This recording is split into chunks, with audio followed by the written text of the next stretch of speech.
Alright. Good morning, good morning, good morning mga kakabsat. Yes, good morning po. Madaling araw tayo, kararating lang natin, kakauwi lang natin ang sarili. Isingit natin to dahil hindi tayo nakahabol mga kakabsat. Just for today.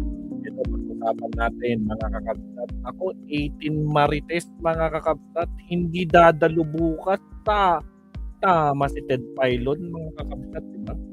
Na-interview si Mike Defensor nung kailan ba yun? Nung isang araw ni Ted Filon, no? Talagang mga kabsat, talagang tumpak. Tumpak mga kabsat. Teka, hanapin ko nga yung video na yun. Nandito lang sa wall ko yun eh. Pinalabas ko na yun kahapon mga kakabsat, no? So parang habang nag-i-explain itong si Mike Defensor mga kakabsat, talagang bistado, no? Na sa kanyang sagot, wala talagang plano na humarap itong mga 18 Marines sa Blue Ribbon hearing ngayon, mamaya alas 9 yata yun, kung di ako nagkakamali, mga kapsat. Agoy. So talagang mukhang talagang hindi sila sisipot. Na-confirm na, mabsat, nagbigay na sila ng sulat na talagang hindi daw darating itong mga ano to, itong Marites. Ibig sabihin, may pinipili sila mga kakabsat, no? Ibig sabihin, takot sila pagdating sa mga official na BRC hearing. Takot. Pero pagdating sa mga kalyado ni Sara Duterte, go lang. Alam na this. Diyos ko po, Rudy. Lang makita ko lang yun dito. Wait lang. Ito, nakita ko na. Diyos ko po, Rudy. Ito, recap tayo ng konti. Again, shoutout sa mga kasama natin na nandito. Nandyan si Makikuan. Ano yung kabsat? Makikuan, gising ka pa. Si Arnold John Siapno, shoutout kabsat. Watching from Antipolo City, kabsat. Maestro, shoutout sa kabsat Arnold. Ayan nandyan na rin si Rani Tarayo, shoutout. Good evening from Calapi, Bohol. Shoutout kabsat. At nandyan din si Bading Crisostomo. Shoutout kabsat. Okay. Ano pa yung topic natin, maestro? At lagi na lang ito, no? Wait lang. Ito pong topic natin, mga kabsat. Diyos ko po, Rudy. Ang mga duwag. Diyos ko po. Yan po ang topic natin ngayon, mabsat. Si Defensor at saka yung 18 na Marites na duwag. Na duwag, no? Naku po, ito mga Marites. Takot na takot kayo sa totoong official hearing ng BRC? Pagdating sa mga walang record, hindi official, hindi tatanggapin ng kahit anong opisina yung ginawa niyong hiringan. Tapos ayun yung sasabihin niyo na naman na naku po, Diyos ko Lord Rudy. Siya. Huwag na natin patagalin to, Diyos ko po, Rudy, kasi nagkaroon nabubwisit at magharapatang to. Ito yung sinabi ni Mike Defensor, mabsat. Hindi naman yung imbitasyon ni Senador Erwin Tulfo para sa kanila on Monday's hearing. Ayun. May impormasyon ka ba kung sila sisipot? alam mo kong Ted, hindi naman natatakot yung 18 Marines na sumipot. Ang tingin ko, ang question lang dito, ano ba talaga itong Blue Ribbon Committee? Ngayon, ako personal, binanggit to ni Atty. Baligot, sabi nga, teka lang, kailangan i-question yung, ito'y internal ng Senado at batay sa kanyang pananaw at sa aking pananaw, malinaw yung ating saligang batas na ang majority makukuha lang nila kung meron silang 13. Sa ngayon, hindi na nakuha. Maging ang Senate Presidency, malinaw naman na ayaw nilang kunin. So, batay doon, ang Blue Ribbon Committee ay dapat talaga si Senator Pia Cayetano at nandyan yung subcommittee na pinapamunuan ni Senator Dante Marcoleta. Ang gagawin namin ngayon, Kong Ted, susulat si Atty. Baligot dahil ano daw, Ted? Congressman na ba si Ted Filon? Kinakabahan si Mike Defensor, mga kakabsat, isa pa nga. Ang gagawin namin ngayon, Kong Ted. Kita nyo, Ted. Ay, Defensor, kabado na. Pati si Ted Filon naging Ted na. Congressman na din pala si Ted Filon. Sus ko po, kabado ka yan. Kabado yarn. Susulat si Atty. Baligot dahil hindi naman ako ang imbitado, ang resource person ay si Atty. Baligot at ang 18 Marines na kay Senate President Alan Cayetano.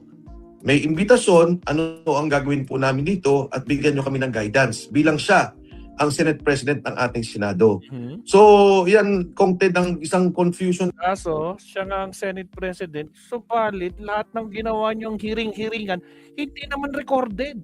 Hindi kasama sa official records ng Senado na nangyari yun. So, yun ay isang basura. Tragis. Dyan. Ngayon, kung pagharap, wala kaming problema eh. In fact, maganda nga, magharapan talaga, no? Kung talagang gusto nila, let's say, lahat, magkita-kita sila sa isang, sa Senado, pupunta ang 18 Marines, at talagang kung gusto nilang tanungin. Kasi kung gusto nila talagang ilabas yung mga issue tungkol dito, willing umarap ang 18 Marines. Sige, so kumbaga to dissect itong sagot mo, Sec Mike, nangangahulugan na mukhang hindi sisipot kasi you do not honor itong legitimacy ng Gatchalian acting Senate presidency. Parang ganun ang dating. Kasi nga, yun, sa paliwanag mo. Mukhang hindi kayo sisipot. Well, kung Ted, sa akin, para lang maging malinaw, at hindi naman ang galing sa amin yung desisyon, we will write Senate President Alan Cayetano. Susulatan pa daw nila si Alan Peter bago sila sumagot kung darating ba o hindi. Tragis na ka po, Lord. Inimbita na nga kayo, di ba? At yun magiging official record para maging official yung mga pinagkakalat yung kasinungalingan, no? Bakit? Takot kayong manumpa? Takot kayong under oath sa mga kasinungalingang mga pinagsasabi nyo? Diyos ko po. At siya magbigay ng guidance sa amin. Okay, sige. Pero just for the information of everyone, alam mo naman siguro ito, Sec Mike, kahapon, yung hearing sa Senado, wala pong staff ng Blue Ribbon Committee. Tama, walang staff. Ibig sabihin, unofficial. No? Wala yung transcript, wala Yes, walang transcript. yung recordings. Walang recordings, Mike Defensor. In short, basura ang ginawa nyo kahapon. Even doon sa official website ng Senate, hindi ito carried kasi Tama, sa official website at page at YouTube channel, hindi kasama. Kumbaga, wala sa live stream lang ni Cayetano. nga ang Committee Secretariat ang kanilang gagampanan na hearing ay yung sa Monday. Yes, yun ang gagampanan nila kasi yung official at yun ang tinatanggap. 'Di ba? Pero takot kayong pumunta. Bakit? Ayaw niyong mag-under oath sa official? At gusto niyo lang magkalat ng chismis, intriga, propaganda? Ay, Diyos ko po, Rudy, Mike Defensor. Yan ay palatandaan na yung sa Monday, ang official per record of the Senate, ito, impartial lang ito. Yes. Kasi kahapon, walang record yun, Walang record yun kasi nga hindi siya considered official per Blue Ribbon Committee Secretariat. So yun ang sitwasyon natin ngayon. So kailan kayo magkakaalaman kung sisipot sila sa Monday? Importante rin kasi yan para sa lahat ng tao na nakaabang dito sa hearing na ito. Kasi nga, ironically, yung presiding officer sa Monday, isa nga sa mga nababanggit ng 18 Marines. Shout out. Yuki Sawako. Alam mo, Kong Ted, naawa ako sa mga staff ng Senado kahit kahapon. Kasi ang laki nga nung kagulo. Naaawa kayo sa mga staff? Hindi. Huwag kayong maawa sa staff kasi yung mga staff magtatrabaho na sila bukas. Yun ang official. Ang dami mong palusot, Mike Defensor. Diyos ko, duwag ka. Duwag kayong lahat. Ayaw nyo mag-under oath. Putragis. Duwag kayo. Guluhan eh. Alam mo, pagdating namin doon, actually nauna yung 18 Marines, nakalusot kagad sila. Tapos sabi ko, Dami mong kwento, hindi mo sinasagot si Ted Pailon, pinapaligoy-ligoy mo yung mga sagot mo, para kang Marcoleta, paligoy-ligoy. pwede ba ako mag-restroom doon sa second floor? Di ba, Kong Ted, nandun yung banyo. Pag-akyat namin, wala. Okay. Walang kinalaman yan sa tanong ni Ted Pailon. Kailan natin malalaman kung a-attend? Ngayon, ang gusto niya mangyari, susulat pa kayo kay Alan Peter, magpapaalam pa kayo kung a-attend pa kayo o hindi. Siyempre si Alan, ayaw niya. No, kasi kapit to ko eh. Magsama-sama kayong mga kumag. Diyos ko po, Lord Rudy. Alma Kawili, shout out. Makwan, nagpapatawa talaga to. Di ba, bading? In short, kinikilala ang hiring-hiringan nila. Yun na nga, hindi kinikilala talaga. Diyos ko po, Rudy. Ay, nako, Defensor. Okay naman. Tapos sabi bigla, teka lang, huwag kayong pumasok. I-clear namin. Parang sabi ko, hindi, andyan lang yung restroom, 5 meters away. Anyway, biglang nagkagulo, nakita ko nung bumababa, nagkaroon ng harangan. So, naaawa ako sa Sergeant at Arms ng Senado. Naman natatakot yung 18 Marines na sumipot. Wala. Takrot, duwag. Duwag ang defensor. Walang ka-defend. O siya, Putragis, Diyos ko Lord Rudy. O ito, Mabsat. O ito. Sumulat sila. O, Office of the Senate President Alan Peter Cayetano, June 6 at Attorney Levito Baligod, Counsel for the 18 Soldiers. Dear Attorney Baligod, ibig sabihin ang sumagot nito si Cayetano. We acknowledge your letter dated June 4, 2026 with thanks. We are likewise thankful to you and the 18 soldiers for appearing before the Blue Ribbon Committee on June 4. We are deeply mindful of the courage and personal risk your testimony required, and we do not take the sacrifice lightly. We must clarify, however, that the hearing purportedly for June 8, which is today, was not authorized by the office. Was not authorized daw. Pag hindi yan authorized, hindi yan magkakaroon ng record mamaya. Ha? Walang stenographer, walang magvi-video na official record na hindi yan makikita sa Facebook page ng Senado at saka sa YouTube channel ng Senado. Hindi tulad yung ginawa nyo, Alan Peter, walang kahit katiting na record. Ang record lang meron, yung live stream mo, paldo ka. Diyos ko po, Rudy. O kita nyo, in denial pa din, kapit to ko talaga itong si Alan Peter, no? So, sabi niya nga dito, none of this office scheduled such hearing or authorized Director Josephine D.G. Herrera to issue an invitation in connection with it. The notice you received did not come from any of them. For the guidance of all concerned, invitation of committee hearings may issue only from the office of the Senator Pia Cayetano or office of Senator Rodante Barcoleta or committee secretariat acting under their direction. This remains the sole authorized source of the official notice, invitations, and scheduling of committee and subcommittee.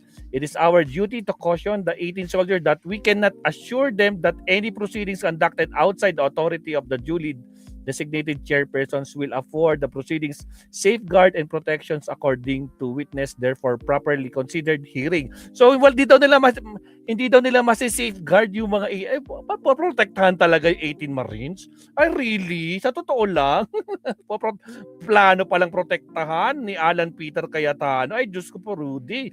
Recent threats and arrests directed to participants and the involvement of various government agencies in matters touching these testimonies have raised legitimate concern for the treatment of witness for an atmosphere fit for the search for truth. We therefore urge all concerned to exercise prudence and to verify the source and authority of any invitations purporting for compelled their appearance. We recognize that before a Senate proceedings under present circumstances is no small matter, but the committee takes it to receive and weigh all evidence through fair and orderly, and it is the process impartially applied that protests every second page tayo. Ito na, pa-ending na. Witness and integrity of the inquiry alike. No person summoned to testify should face threats and intimidations, whatever the committee eventual findings may be. We trust its duly constituted leader and discharge that duty with the neutrality that matters demands. We trust and address the matters you raised. Thank you. Woohoo! Iwas! Duwag! Potragis! Diyos ko po, Rudy! O, diba? Saan ka naman nakakita ng kaduwagan nila? Diba? Alma Kawili. Ay, Diyos ko po. Nakita niyo na? O, yan ang sagot ni Alan Peter. In short, huwag kayong dadalo dyan kasi hindi yan official. According to Alan. Ay, nako. Hindi na tayo magtataka, Mapsat. Hindi na tayo magtataka mamaya pag sinabi ng official BRC hearing mamaya. Pag kinontempt yan, ay, so be it. No? So be it. Bakit? Takot na takot itong mga marites na to. Manumpa. Manumpa kayo. Sa totoong hearing. Di wala kang record yung ginawa nyong chismisan nyo lang. Gathering nyo. Ngayong may hearing na duwag kayo. Ay, Diyos ko po, Rudy. Nako po. Kaya sigurado, no?